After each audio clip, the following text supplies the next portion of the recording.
Ô gente, o Luiz Castro deu uma das suas melhores coletivas até aqui. Abriu o jogo sobre vários assuntos. Quero destacar aqui alguns tópicos, mas antes, gente, o Grêmio venceu, o Grêmio se classificou, o Carlos Vinícius fez o gol da vitória, manteve a boa fase e parou por aí.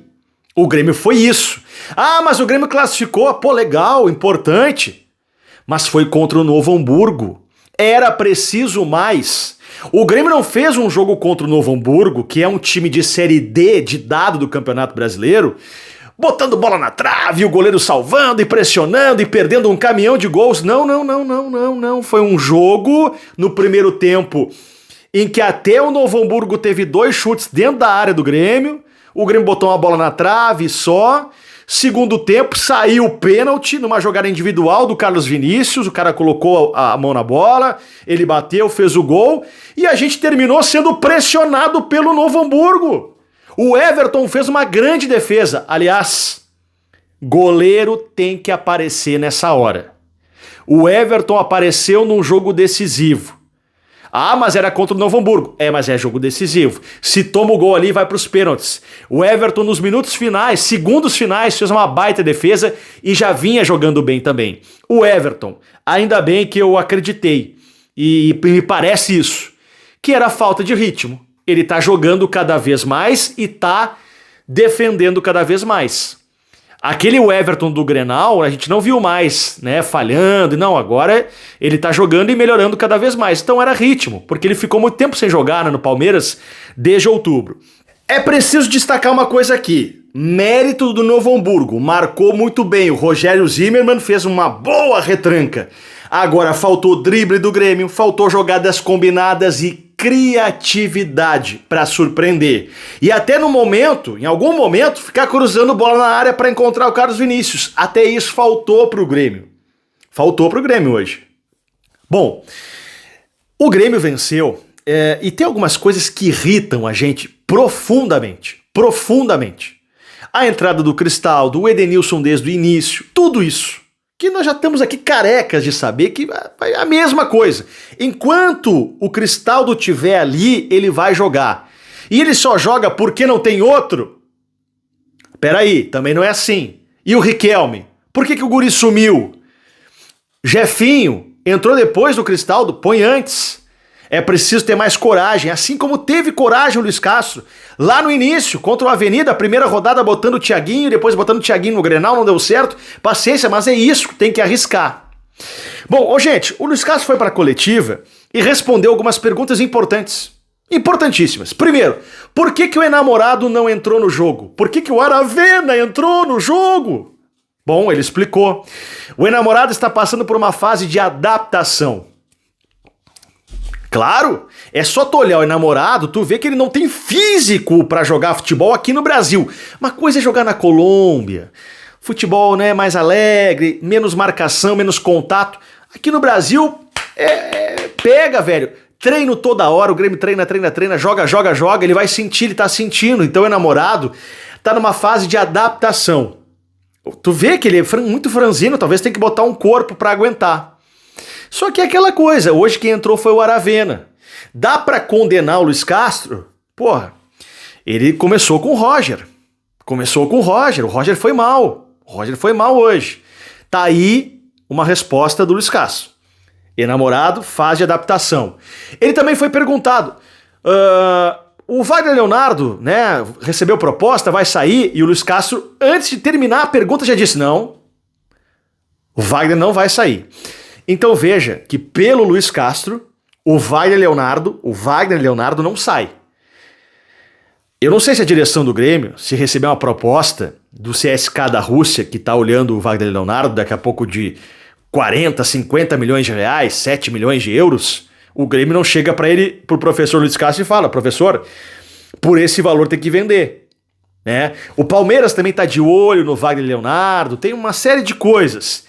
Mas o Luiz Castro se antecipou, não vai sair. Então, pelo técnico, não sai. Agora, se botar um caminhão de dinheiro, vai vender, não tem como, né? Ele também foi perguntado sobre o camisa 10. E essa pergunta é muito boa.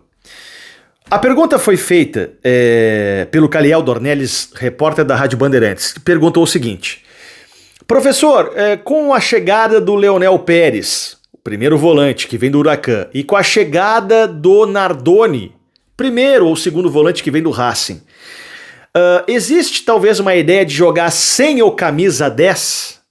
A gente fala camisa 10, mas é a posição de camisa 10, né? E aí o Luiz Castro vai dizer o seguinte: veja bem, o PSG, quem é o camisa 10 do PSG? Tem o clássico camisa 10? Não, não tem. O Bayern de Munique, quem é o camisa 10 do Bayern de Munique que faz essa função? Quem é o camisa 10 do Real Madrid que faz essa função? O Modric fazia, mas não tá mais. O Barcelona, quem é esse cara? O Barcelona hoje é o Rafinha, que joga de meia ali, mas não é um camisa 10, né?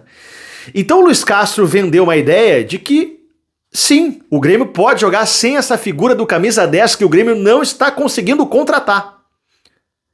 Então o Luiz Castro já começou a defender uma ideia de um time sem o clássico camisa 10. Porque o Grêmio está trazendo não um volante, mas dois volantes. Então o Luiz Castro, que já fez isso no Botafogo, pode fazer no Grêmio, jogar com 3 volantes, que não são 3 volantes, aqueles volantes que não sabem jogar, né? Se tu botar, por exemplo, o Nardoni e o Arthur, tu vai ter 2 volantes que sabem sair jogando e jogando muito bem. O Luiz Castro fez isso contra o Fluminense. Botou 3 volantes, né? Dodi, Arthur e Edenilson. Bom, pobre Arthur, né? Aí também Dodi e Edenilson não dá. Mas se tu botar Nardoni, Arthur ou o Leonel Pérez, o Nardoni e o Arthur, aí tu tem um meio de campo que joga mais bola. Então não se surpreendam se o Luiz Castro começar, principalmente fora de casa, a jogar com 3 volantes. Vamos lembrar que hoje o camisa 10 do Grêmio, entre aspas, o mais utilizado agora vai ser o William, que não é um jogador dessa função. O Monsalve tá machucado, fica 10 dias fora, e o Cristaldo é isso, que entra num jogo. O Cristaldo é irritante. Hoje ele entrou num jogo que ele tinha que ser o protagonista. Tipo, não, vou pegar a bola aqui, vou dominar, vou passar, vou driblar vou chamar o jogo. Não, ele entrou como se fosse mais um jogo, sabe? É brincadeira. Enquanto não vender o Cristaldo, enquanto não negociar, vai ser isso, ele vai acabar entrando assim como o Edenilson. O Edenilson é um jogador para grupo, mas quando o Edenilson começa o jogo, não dá. O Edenilson não pode ser titular do Grêmio, nem contra o Novo Hamburgo, não dá. O Edenilson é um jogador pragmático, pega a bola, joga pro lado, vai pro outro, de vez em quando faz um gol. É isso, é isso. Bom, seguindo aqui, outra frase do Luiz Castro. Ele disse: contra o Botafogo, nós jogamos bem, mas tomamos 3 gols que não podem ser tomados. E esses tipos de gols que nós tomamos contra o Botafogo, eu espero que até o mês que vem a gente não tome. Então ele deu um prazo para que o Grêmio pare de tomar esses gols que tomou, por exemplo, contra o Botafogo, de uma defesa muito vazada, com as linhas muito afastadas. Aí tu vai dizer, pô, só o mês que vem? É claro, tem que ter ajuste. E vamos lembrar, né? O mês que vem passa rapidinho. Daqui a pouco já é março. Então a ideia dele é fechar o mês arrumando isso. Tá? Ele também falou da arte de defender e a arte de atacar, que tem a ver com camisa 10, né? Ele fala que todo mundo quer atacar, que é bonito atacar, né, que é a arte de atacar, mas defender também é uma arte, ele disse. E é uma arte muito mais complexa, porque para atacar, tu pode atacar com um jogador driblando vários, agora para defender, tu tem que defender com vários. Também justificando uma ideia lá de 3 volantes que eu falei há pouco. Então não se surpreenda que contra o São Paulo venha 3 volantes. Repito, se for Nardoni, Arthur e Leonel Pérez que tá chegando, até vai, só não pode ser Dodi e Edenilson, né? Enfim, vamos ver o que vai acontecer. Tentei aqui dar uma resumida da opinião do jogo e também sobre o que disse Luiz Castro. Se possível, gente, sempre deixa o like que ajuda demais o Careca, combinado? Domingão, final do dia, tô chegando com informações, muita informação, certo? Tamo junto, vamos Grêmio.